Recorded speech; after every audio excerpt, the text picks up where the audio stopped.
আসসালামু আলাইকুম। কি একটা অবস্থা, মানে এমন একটা দিন আসলো যে আমার ফেসবুক থেকে খেলা শিখতে হবে। মানে আমার না জিনিসগুলো মাঝে মধ্যে ভাবতেই কেমন জানি লাগে যে এই দিনও দেখা লাগলো। মানে 2022 সালেও এত উশৃঙ্খল পোলাপাইন ছিল না, 2026 সালে পোলাপাইন এত পরিমাণ যে পাকা পাকছে। হ্যাঁ, ওই যে একটু পাকছে, তো পাকার কারণে তাদের দেখা গেছে যে মানে রস বাইর হইতেছে বেশি। তাদের জায়গায় জায়গায় তাদের পোস্ট, জায়গায় জায়গায় এই করে সেই করে। আর একটা কথা, আপনারা যারা ফেসবুক পেজ থেকে দেখতেছেন তারা অবশ্যই পেজটিকে ফলো করে দিন, এবং যারা ইউটিউব থেকে দেখতেছেন তারা অবশ্যই চ্যানেলটিকে সাবস্ক্রাইব করে আমাদের সাথেই থাকুন। আচ্ছা, আমি যদি একটা কথা বলি, এই বিশ্বকাপটা স্ক্রিপ্টেড, তাহলে কি তোরা কেউ বিশ্বাস করবি? না। আমি তো সবই জানি, এখন আমি জানি নাও কোনো কিছু প্রকাশ করি না।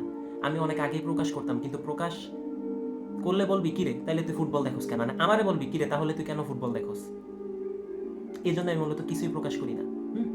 এর ব্যাকগ্রাউন্ডে কি কি চলতেছে, যে ফিফার আন্ডারে কি কি চলতেছে, কোনো খোঁজ খবর তো কেউ রাখার কোনো নাম গন্ধই নাই। শুধু হচ্ছে ওই যে টিভির পর্দায় একটু খেলা দেখলাম, আর একটু ট্রল করলাম, আর ঘুমাইলাম, শেষ। বাঙালি যে কি জিনিস, একটা হুজুরের নামটা আমার সঠিক মনে আসতেছে না, ওই হুজুরটা বলতেছে যে স্পেনের বিজয়কে আপনারা কেন মুসলিমের বিজয় বলতেছেন। এই স্পেনের বিজয়কে যারা মুসলিমদের বিজয় বলতেছে, এটা অত্যন্ত মূর্খতা ও বোকামি ছাড়া অন্য কিছু না। এর লজিকটা উনি নিজেই দিয়ে দিচ্ছে, আমি আর বিস্তারিতভাবে না বলি। মানে ওই হুজুরকে ট্রল করা শুরু করছে, চিন্তা করেন কয় কোথ থেকে আসছে। ওলিয়া উলিয়া, হ্যাঁ, মুফতি মাওলানা। আমি জানি আমার কমেন্ট বক্সেও মুফতি, অনেক মুফতি আসবে, অনেক মাওলানা এসে আমার ফতুয়া দিবে।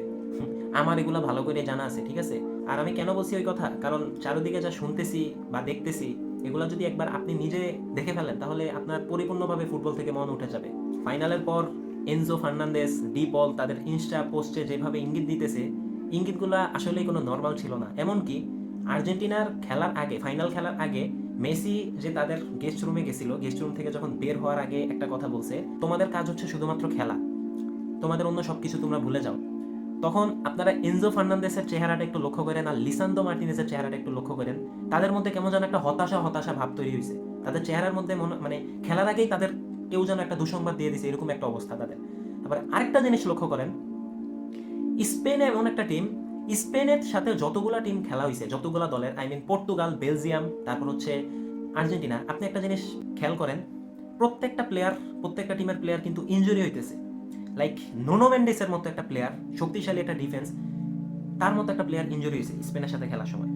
বেলজিয়ামে তো ডিফেন্স নাই, বেলজিয়ামের একমাত্র গোলরক্ষক থিবো কর্তোয়া, সে সেও ইনজুরি হয়েছে। এমনকি ফাইনাল খেলায় আর্জেন্টিনা বনাম স্পেনের খেলায় আমাদের সেরা দুইটা ডিফেন্স, ক্রিস্টিয়ান রোমেরো এন্ড হচ্ছে লিসান্ড্রো মার্টিনেস, তারা দুইজনে ইনজুর্ড।